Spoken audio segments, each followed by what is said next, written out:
Welcome to another episode of RalloTech Sports Health and Fitness Podcast. Today is August 3rd, 2024, and we are happy to bring you episode 15.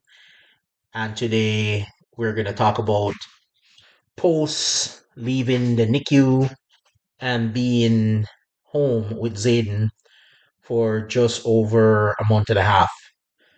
So, without further ado, I'm going to touch on a few topics. Post being in the NICU is definitely it's been a struggle because it's taken a couple of sleepless nights, barely any sleep. The most I get throughout the week is 4, maybe 5 hours because we have to make sure that Zayden is good before bed and go from there. So it has been a little bit difficult to get on a schedule, and that is expected because he's a growing boy and you're gonna get those type of how he wants to nurse, sleep, get up back at 4 a.m., maybe 3. Christine has been dealing with that. I have been sleeping through it, but it's not easy. I can tell you that it's not easy. So a day like today, me and Roman kind of battled that because he took Zayden and he was chilling with his little brother, and I was cooking. So they had breakfast, lunch, and dinner throughout the day. Needless to say, it's just been a busy day, and we're trying to, get him on a proper schedule. So it has been pretty hard to get on a schedule with him, but it's not something that cannot be accomplished because it is something that needs to get done. And the more he grows, the more he'll get on a schedule. But I can honestly say it's taking a toll on my body, and it's just you just have to roll with the punches, to say the least. Without further ado, I have to just give God thanks that I'm able to manage all of this, not getting sick, get my rest on the weekend when it's possible, but just handle it as it comes because you have a newborn in the house, that's going to happen. Bottom line. So just have to take it in strides. The other thing I can say that I don't know how sometime without the help of Christine and the kids, I'm able to, and the grace of God, of course, I'm able to work 90-hour weeks when I have to be working both jobs, trying to make sure there's extra income coming in because it's not easy. I can tell you for a fact that it's not easy, but it is something that needs to happen so we can catch up on bills that we are behind on because coming back from the NICU, anybody that's been in the hospital, shout out to one of my colleagues that I work with doing security, Cody. He said, he's been through it, but he was in the ICU, not the NICU, and post ICU, it was pretty tough to get back into routine because you have to figure out stuff again and move around. Difficult because I think it was an accident that he was in and he had to, figure stuff out while he's back. But the pros and cons of, being back is that I'm able to work, I'm able to provide, and, you know, more and more, I just think there is some adjustment and changes that needs to be made because now that we're back being in limbo for 10 and a half weeks, it was difficult to try to do everything from outside of the house. But now that we're back, we're just hitting the ground running. And the pros is we're able to work again and bring in some income instead of like living day by day, not knowing when we're going to go home. The cons are we got to figure stuff out on a different scale because we're providing for 5 kids, not 4 anymore, and sometimes it gets really difficult. So I cook like I work in a soup kitchen, where I'll cook 4 different meals throughout the week because that's what's needed. And I have to shout out, people that were dropping off meals for us. It was greatly appreciated, without a doubt. It was helping us while we're figuring stuff out. But now that we're back, I'm not waiting for stuff like that to happen anymore because we're back and we should be able to stand on our feet. It is not easy, I can tell you that much, because we are playing catch up. We're constantly playing catch up since we've been back. but that's okay. We'll figure it out as it comes. But that's kind of the cons of being back post being in the NICU. Um, but the one thing my wife said to me the other day, we came back from going for a little drive because we don't get that very often. We get to go for a drive, just me, her, and Zayden. She said, there's a lot to be thankful for. And it's true. Instead of complaining about the struggles that we may face, we have to look on the upside. We have to be thankful that we're able to be in our own bed again and be around our kids and able to provide for them, love them, sit and watch movie with them, so they enjoy the summer. And one of the things Christine has been doing, and sometimes it goes unnoticed, is when I'm at work and I'm working a lot, she takes them to the lake. And to be honest with you, it has really helped because it gets them off being on electronics for sure, and it gives them something to do and be kids. That's the thing, kids, especially the summers. I can remember back. I would love to go to the beach, hang out with my friends, and just be a kid.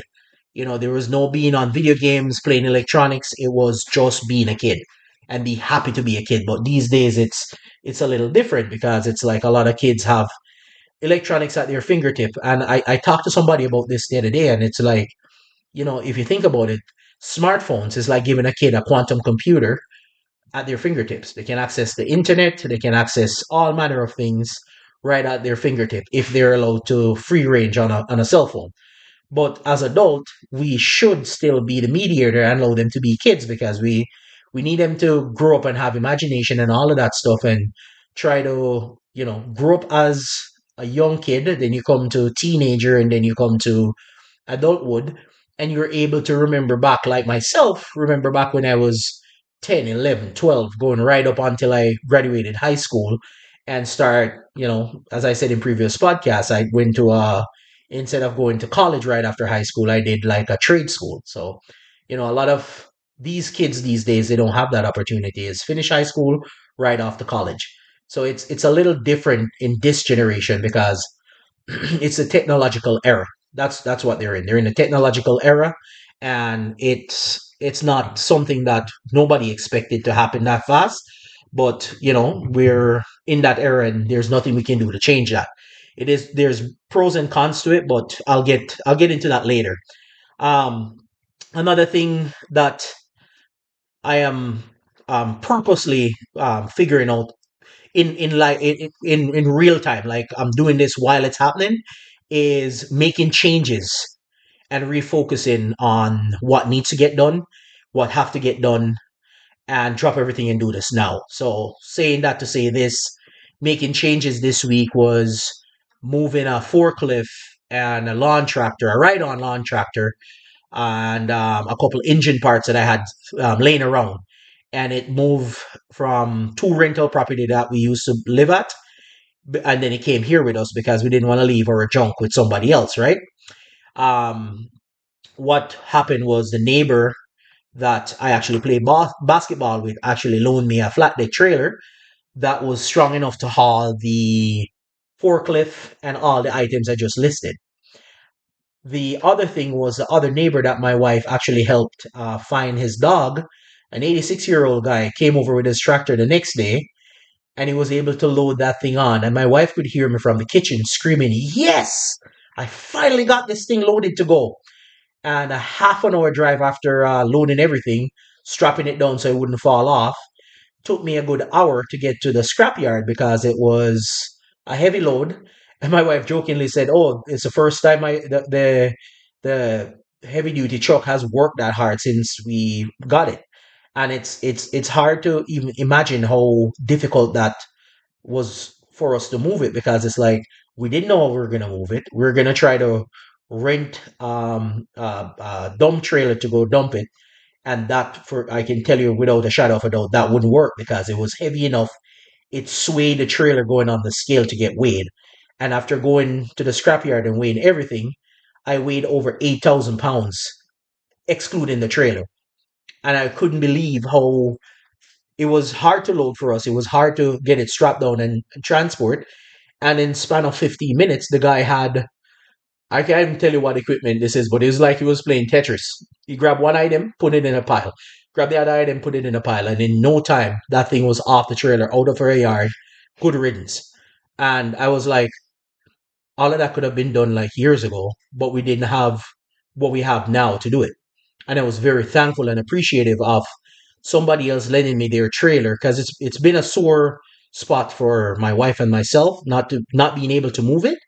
And I was so excited when I moved it because I was like, this needed to happen like 2 years ago, but we're just in the phase now that we're able to move some of the stuff that we've been waiting to move for the last 3 years.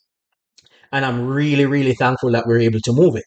The another thing that sorry, I gotta catch myself each time I'm pronouncing stuff. But the other thing that I was trying to say that we wanted to get done was to build like a mobile smoker.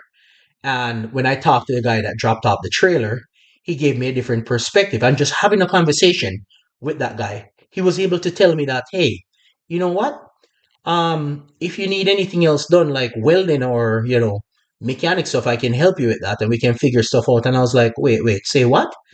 So by having a conversation with somebody that I played basketball with for the last 2 years that lives, I kid you not even 10 minutes away from my house, he was able to lend me a trailer to move the scrap metal and then even give me advice on what I should put with the scrap metal. So within an afternoon, I was able to dump all of that junk at the scrapyard, come back and drop off his trailer before we should have gone to go play basketball because we were playing basketball that day as well.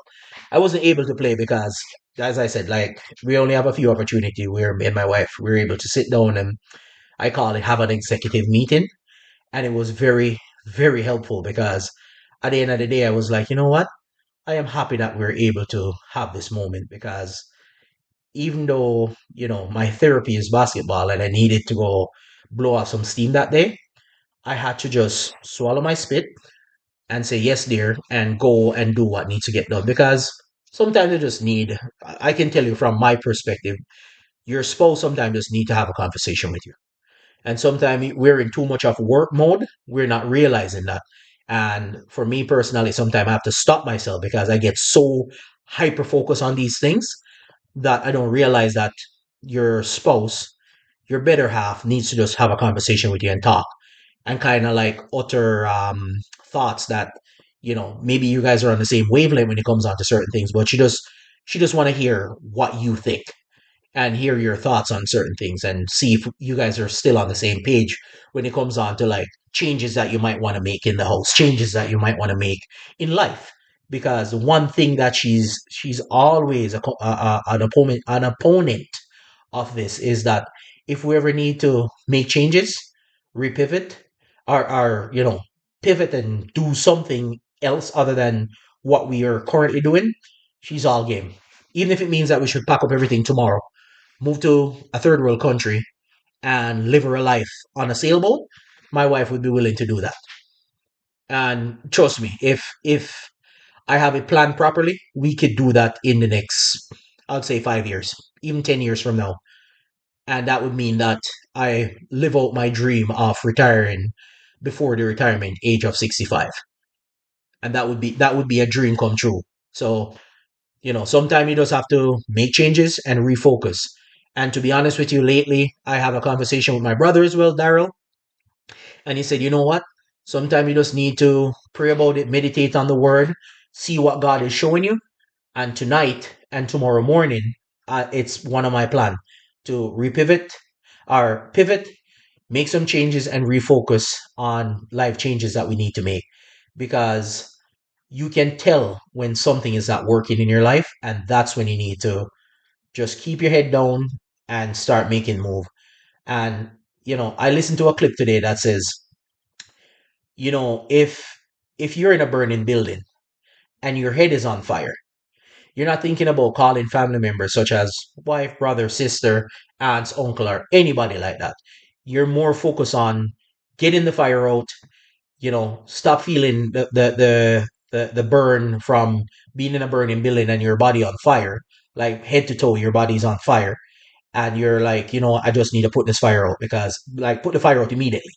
The fire needs to be put out immediately because that's your main focus. You're not thinking about calling anybody, you know, some stuff that you didn't get done at work. None of that stuff matters in the moment because you're on fire. You're literally on fire. So sometimes all you got to do is to take that same energy. Don't focus on, oh, this bill, that bill, or everything under the sun needs to get done like today, within the same day. You refocus, restructure, and pivot, find another angle somehow, because there's always something that you're not seeing if you're too hyper focused on something else. So you find another angle, pivot, and focus on what you can do in the moment to change circumstances. And trust me, that has worked. I mean, I'm in the midst of it right now, but in short, it's like, not saying don't pay your bills, obviously pay your bills, but you know what? Don't stress about the stuff that didn't happen that day. Try to focus on the positive. And sometimes you'll find another angle by focusing on the positive. That's why I said I am thankful each day. God said that I'm lived to see. I'm lived to wake up and breathe and see my kids another day. I am very thankful because you don't know when your time has come. So I am grateful that I'm able to be here, be a provider for my family, and providing a roof over their head, meal, and even clothes. Those are the essential to life, in my opinion. Like, yes, I still gotta be a loving dad. I still gotta be there for them as a father. But the three main things is feeding them, putting a roof over their head, clothes on their back. That's the three main component. The other things, yes, you want to provide love and comfort for them. Make sure they feel that they're loved and they're not like a burden on you. Obviously, those are essential stuff as well. But every day God send, I want to make sure that I can take care of these lovely kids that we have, provide for them as much as I can. Sometimes it is impossible because you have to get to a point where you're not overprotective. You're not, taking the love that they show you as like a weakness, in a sense, where you're allowing them to do stuff that you know is not good for them and you know it's not right.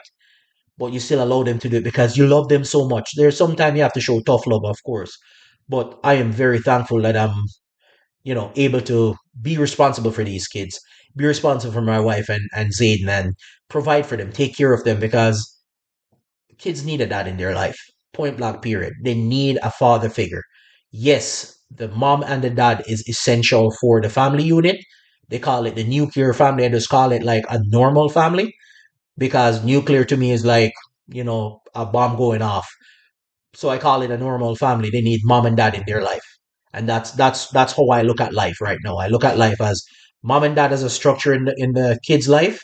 And if that is out working, I look at it as, if that is making enough money, I don't think the mom should work. That's me. But in this day and age, it's hard to do that if you're going to be in the home and not being away working, or can find a way to work and be home. It is essential for you to be home for those kids. And as I said, there's just changes coming, and I gotta see where God's plan for us are, and where we're going down the road. So, last thing I want to touch on, I'm extremely proud. Extremely, I can't even say it enough. How proud I am to see my oldest child, which is my daughter, Araya, becoming a teenager on Friday, August 2nd. Araya became a teenager for the first time. She just hit 13. And a little bit scary. As a dad, it's a little bit scary for me for sure. But I'm glad that, she hit that 13 years and still with us. Some days she does hate me because, I show tough love sometimes instead of just being a loving, caring, lovey-dovey dad.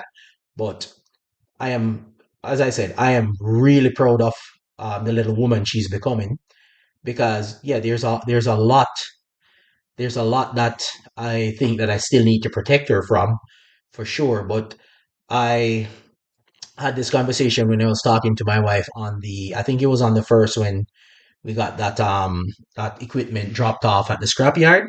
I said to my wife, I'm like, you have to give her a chance to make mistake, and she's gonna make mistake for sure because teenager think they know everything and mom and dad can't tell them anything. But at the end of the day, you want to make sure that they know without a shadow of a doubt that, even if I show you tough love, it's still love, regardless. It is still love. And I I can't even say it enough to say that, look, my daughter hit 13. I had a conversation with my father-in-law and I said, you have experience in doing this with two daughters hitting that age. And I know from stories that I've talked to my wife about, it was two opposite experience where my wife said to me that I think that was the moment where she started bonding with her dad and went on, I don't know how many hours of bike ride, like bicycle, not e-bikes, but bicycle where you had to pedal up and down hills. And it was a couple of days actually of bike ride that they went on, both her and her sister. And they went on I would say, I call it a soul searching journey at 13 to figure stuff out. And I said to my wife, I'm like, you have to give our daughter that opportunity as well, where yes, we're gonna allow her to have a phone that if it's in a case of emergency and she's at school and she needs to call me or her mom, then she's gonna have to use her cell phone, regardless of what her teacher might say, oh, you can't use your cell phone. Because sometimes what is emergency to my daughter might not be an emergency to the teacher, but I need my daughter to have the ability to call mom and dad and without, somebody eavesdropping on our conversation. Because look, as I said, like we're in a technological era right now and it's messed up if you cripple your kids about knowing the different technologies that are coming out.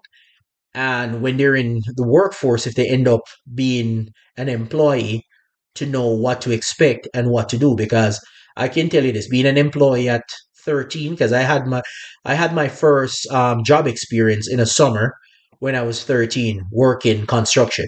And it was way different than what I see some of the 13-year-olds here doing. I would say, to be honest with you, they had it on easy mode here versus us as 13-year-old back then because they can drive to work, they don't have to get dropped off, and a lot of the things that we're not privy to in a third world country, Jamaica, they're able to, drive or have a learners that they can get their learners and drive with somebody and get dropped off and that type of lifestyle. By 14, 15, even 16, they can be driving on their own as a new driver. So needless to say, it is very different. I think it's after 13 you can drive at 15 in Canada, if I'm not mistaken. I could be wrong, but somebody can fact check me on that. I could be wrong, and I'm willing to pull it back if I'm wrong. But closing with this, Araya, Daddy loves you very much, and don't grow up too fast because by you blink, you'll be an adult. And if I heard this from somebody and I can't remember who I heard it from, but the person said if my kids want to live with me as long as they're willing to take responsibility on, save towards their own place, and when they're able to buy their own place, I'll be more than willing to help them buy their first place because I can tell you this, without the help of others that really love and really support us, we would be able to buy our first home in 2021. And I thank God every day for those people because they've believed in us, they sowed in us, and they provided a way for us to provide for these kids now. So in closing, Rhea, again, Daddy loves you. I am proud of you. Please don't grow up too fast. And I have to premise and saying this because Christine is out here, but Daddy and Mommy loves you very, very much, and we don't want you to grow up too fast, so you leave the nest too soon. And lastly, last comment I have to put here is that our new video footage that we should have dropped this week and we weren't able to is coming next week, and a website supporting my podcast will be coming as well. So thank you very much for tuning in. And as I always say in the ending of my outro, please, please, please, please don't hesitate to call me. Listen to previous episodes. Drop a like, drop a comment on these episodes that I'm dropping, and feel free. I beseech thee, as the Bible would say, if you ever need somebody to talk to, If you ever need somebody to call and just have a voice of reasoning, I'm always here. No matter what I'm going through, I'm willing to sit down and talk with somebody to save a life. I'm always willing to do that because I don't know how long I have left on this planet, but I thank God every day for being here and being able to provide these podcasts for you guys. And if I ever have something that I need to get off my chest, I know I can come and share it and bless you guys with whatever way this blessed you. Please feel free to comment at the bottom. Rollo out.